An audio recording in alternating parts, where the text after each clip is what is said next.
Hello and welcome to Portsmouth Morning Time. My name's Steph and I'm usually joined by Dan, but as you can see, he hasn't turned up. Nevertheless, we've got one heck of a show lined up for you today, so while we wait for my co-present... Oh my god, am I late? Hi, what? Wrong camera. Oh, hi. Oh my gosh, last night was crazy. I'm out drinking with the lads like usual. Next thing I know, I wake up on the Isle of Wight. I can't even swim. Anyway, on the show today, Ben finds out the best hangover cure. Whilst Harry investigates the impact of the recession. And we have the top 5 places for you to go whilst in Portsmouth. So, anyway, enough about me. How are you? If you have to ask, I'm not going to tell you. That good, huh? Well, let's get on with the show. No, you can't just come in here late and expect to carry on with the show. Don't tell me to calm down. I don't have to put up with this.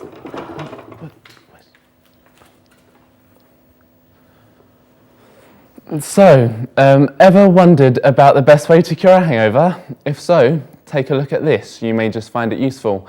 I know I will. I'm Ben Stubbs, reporting for PMT. Going out with your mates is an essential part of student life, but in the morning there's always a price to pay. Today, I'm here to find out your best hangover cure.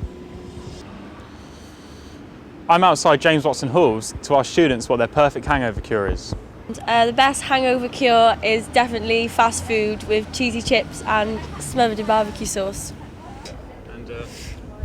And the best hangover cure, definitely just pig out as much as you can the night before and drink a pint of milk before you go out, definitely. My perfect hangover cure is 2 paracetamol and water before I go to bed. A big mug of coffee and a bacon sandwich. The fry-up is one of the more stable hangover cures. The fat contains plenty of calories for energy, and trust me, you'll be feeling like you need some of that. Bananas. These beauties have fructose and potassium in, which you need and lose when you've been drinking. They also calm your stomach and have magnesium, which should ease your headache. Water. Ideally, you should drink before you sleep. Just don't drink too much, or you could wake up desperate for a pee. Failing that though, guzzle like there's no tomorrow the next day. Those are some top tips. I'll definitely be using them when I've next got a hangover. I'm Ben Stubbs for PMT. Back to the studio. Wow, some great advice there. Now, apparently she's back, so it's time to listen to Steph with the sport update. Yes, sorry about earlier, but in the football, Manchester United had the Gary Neville testimony last night where they played Juventus. Man United lost the match 2-1 with Wayne Rooney scoring their only goal. Man United had the likes of Gary Neville, Nicky Butt, Phil Neville, Ryan Giggs and David Beckham in the team. The Champions League final is on Saturday with the winners of the Barclays Premiership, Manchester United, and the Spanish League winners, Barcelona. Andy Murray is on his way to the Grand Slam after his win against Eric Pardon. Kevin Peterson wants to play cricket for England for another 5 years, so he is known as a legend of the game. That's all for the sport. Back to you, Dan. Thank you, Steph. Right, as many of you know, the UK's current economic climate is far from healthy. Narrowly escaping a double-dip recession, many people's finances are taking a huge strain. As the times are hard, we sent Harry to hit the streets the other day to see how this has affected Portsmouth.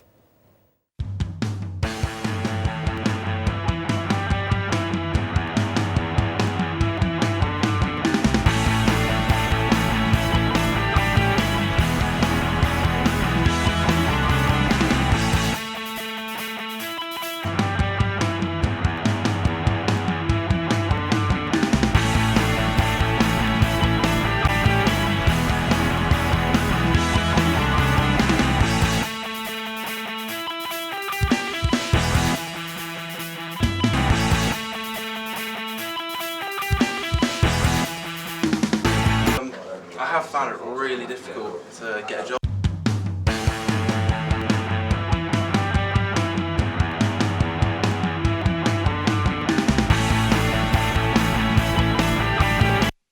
Career centre a few times. It's just like that. And yeah, it's quite.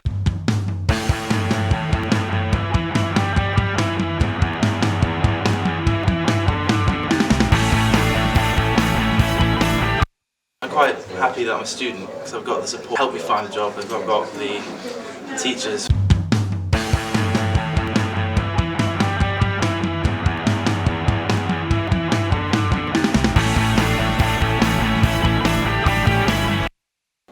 Because it's like fixed sum.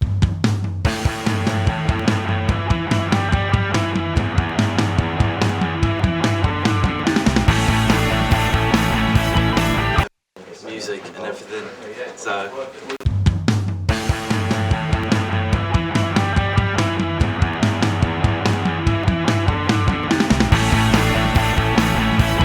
I think you should use your money better then.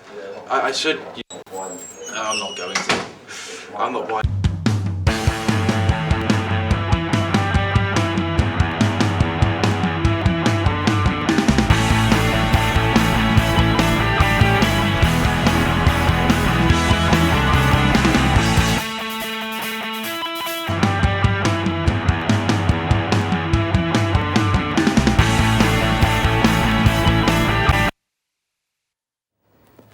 Welcome back. We are joined here by Charles Jackson, who is a student here at Portsmouth University. He's here to chat to us and talk about the recession and how it's affected him. So thank you very much for coming in today, Charles. Call me Charlie, babes. Just call me Charlie. Thank you, Charlie. So how long have you been a student at the university? Well, darling, I started university in September, and that was, 2010, so that's not even a year yet. And I've joined the television and broadcasting subject, which has been immensely fun, immensely enjoyable. I am looking to hopefully get into TV one day, because people say I'm really good looking and I should be on TV. Oh, nice. So were there any other courses you wanted to do, or was it always television? Well, before I actually broke my nose, I actually had a face for radio. So I was looking to go into the radio sort of industry. At Gloucestershire, I had an interview, and we were successful, but I prefer it here in Portsmouth. It's much nicer. Cool. Yeah. Well, being at Portsmouth, have you joined any social groups, or do you go out a lot? I have. Yes, I've joined Pure FM, cool. The university radio station, which is grand. We have a very good time on the Monday mix-up, which is 1 p.m. to 2 p.m. every Monday. Obviously, because it's called the Monday mix-up. And I went on a TVB on social on Monday, and I got babbaged. Absolutely babbaged. It was great. Really good time. Really lovely people on my course. And it would be nice to see some of the lecturers out every now and then, don't you think? Yeah, it'd be good. So is the nightlife expensive here in Portsmouth? It depends. It really depends on where you go and who you know. I mean, I have a friend in Tiger. Charges me full price, but you know, you get a bit of cheeky extra, you know, a little bit more. Don't tell anyone that. You can get deals on different drinks with your student cards. And McDonald's, show your student card, get extra cheeseburger, nibbles. So yeah, it's good. So have you had to budget at all with your money this year since being at uni? Yes, immensely. It's not easy. I spend probably most of my money on probably drink, actually. I do spend a lot on food. I've been quite naughty recently and piled on a few of the pounds, but I think the stress of exams and stuff, I've treated myself. You know, you just treat yourself sometimes, you know? But if you weren't to spend it on drink and food, what would you spend it on? How much? No? Okay. I'd probably spend it on clothes. I like clothes. Cool. So what are your plans for the summer? Are you finished with your exams now? Exams are over. I'm going to head back to South London, where I originate. And I'm going to hopefully continue my job as a lifeguard, which is most fulfilling. Get to save lives and whatnot. And hopefully go on holiday to France somewhere. Okay. Well, stick around and you can see what we have for top 5 places in Portsmouth. I will. Right, well, thank you very much for coming in today. Join us after the break, where we will be revealing Portsmouth's top 5 attractions.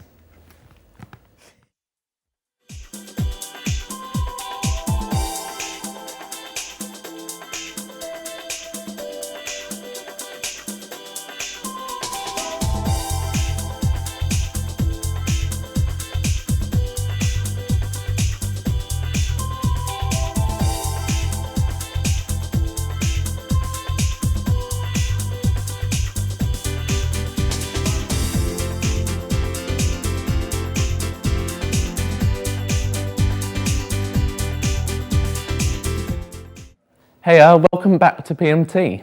Now, as we're all aware, the summer is fast approaching, and with temperatures already at record highs, it is set to be a hot one. Oh, I cannot wait till summer. Yeah, I know, right? What are you most excited for? Well, I can't wait for decent lions. Oh yeah, and what about no deadlines? All course look over, and barbecues. Oh, I can't wait. Yeah, some burgers, kebabs, chicken skewers, drumsticks and hot dogs. I bet you'll have a good hot dog, eh? Huh? No? No! Oh. The beach, seriously, cannot wait to top up my tan. Yeah, I was thinking you need to. Looking a bit pasty, aren't we? That's a bit rich coming from you. All right, okay. Well, anyway, how about a classic, smell of freshly cut grass? Not if you've got hay fever. Well, okay. Now, nobody likes not knowing what to do on a lovely summer's day. And as the team here at PMT like to do our best for our viewers, we have been doing research to find out the top attractions for you to visit this summer in Portsmouth. Okay, so here are PMT's top 5 places to go in Portsmouth during the summer. At number 5, we have the D-Day Museum, which was opened in 1984 to commemorate the 40th anniversary of D-Day. The centrepiece is the Overlord embroidery, which is a tribute to the sacrifice and heroism of those who took part in Operation Overlord. In 1994, the museum was extended for the 50th anniversary. And the museum also show a unique and dramatic film, so if you enjoy films with historic footage or enjoy learning about the war, then this is the place for you to be. At number 4, we have the Portsmouth Historical Dockyard. At the dockyard, you will be able to come face to face with artefacts and historical ships that help shape Britain's history. You can learn more about Admiral Lord Nelson, Henry VIII, World War veterans and the dock workers, as well as learning about what life was like on board of 2 of the 3 most famous warships, the HMS Victory and the HMS Warrior 1860. Unfortunately, the Mary Rose will be moved to a brand new museum from 2012, which means that the ship hall is closed, but you can still enjoy a fact-filled trip to the Mary Rose Museum.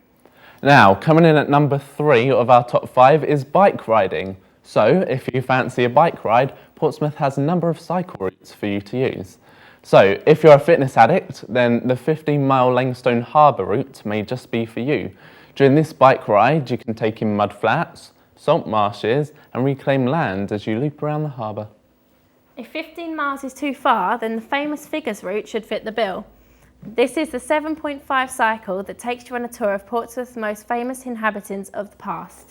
And if that's still too far and you prefer a more relaxing cycle, then the 4.5 mile seafront route may be more your style. Starting from Portsmouth's historic dockyard, the route takes you along the seafront all the way along to Eastney. Now, if you prefer to do something else with your time instead of going to museums, then PMT's number 2 is for you. Gunwolf Quays has a mix of 90 designer outlets, 30 cosmopolitan bars and restaurants, and diverse leisure activities. These include a cinema, a bowling complex, a contemporary art gallery, a comedy club, a casino and a nightclub. With a year-round event programme of music, street theatre and seasonal festivals, there is something for all the family. Furthermore, Gunwolf Quays, which can be located near the waterfront, is home to one of Europe's highest stunning views. The Spinnaker Tower. So if you fancy an adventure, you and your family can go 170 metres up in the sky and see for miles out of the tower's viewing platform. Plus, if you're feeling daring, you can walk across the glass floor suspended high above Portsmouth. Oh, I don't know about that. But finally, topping our charts at number 1 is the Isle of Wight.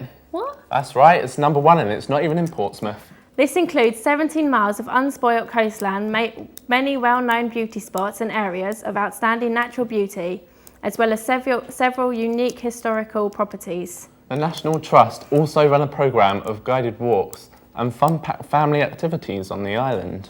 So, with tickets from £15, why not get a group together and enjoy a day on a different island and take the ferry, not swim like him? Yeah, that's a good call. So unfortunately, that's all we have time for this morning. We hope you've enjoyed today's programme. Now with a hangover cure, I promise next time I will not be late. We'll see how long that lasts. Thanks for watching. Bye. Bye.